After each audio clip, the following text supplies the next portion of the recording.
When I was first born, they found out that I didn't have any circulation to my legs, below the waist basically. And what they found out what that was from is because there was one of the main valves in my heart, the aorta, was pinched shut, and it wasn't allowing much, if any, blood flow through it, thus like stopping the flow to my legs. So.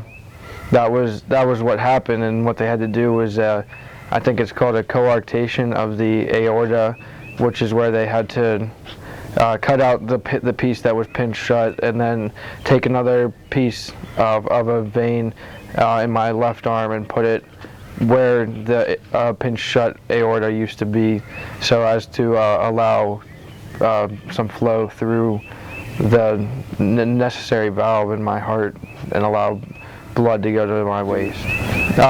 Once a year, every year I have to go back to the doctor who performed the surgery, and what he does is he'll take a look with like their different technology that they have. He'll take a look and make sure everything's flowing right, make sure everything's pumping like where it's supposed to go, and just look in on everything. I mean, I don't really, that's not my expertise, so I mean, I don't know exactly what they do. I just know that I lay down and they make sure everything's working right. So. Not at all. No, he's a normal, average kid. That was actually when he got out of the hospital after he got through surgery.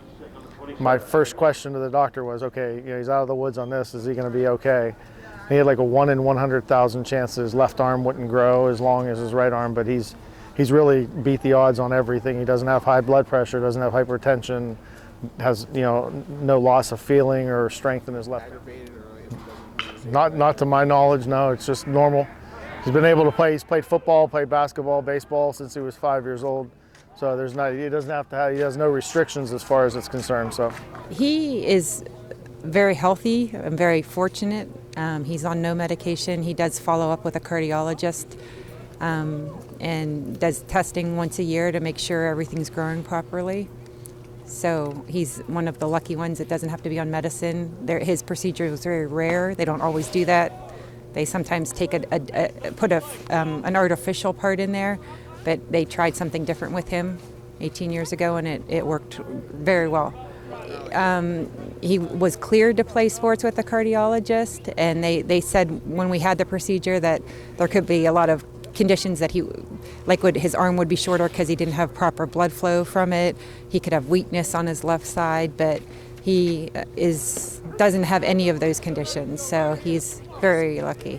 It's definitely made me a lot more thankful, like not even only to play sports, but to like have a life, like how quickly that could have changed if something went wrong, and it just made me appreciate everything I have, really, and that includes sports, and I'm just happy that I am one of the lucky ones that can go to my full potential and not have anything that holds me back, and that's something that I'm grateful for every day.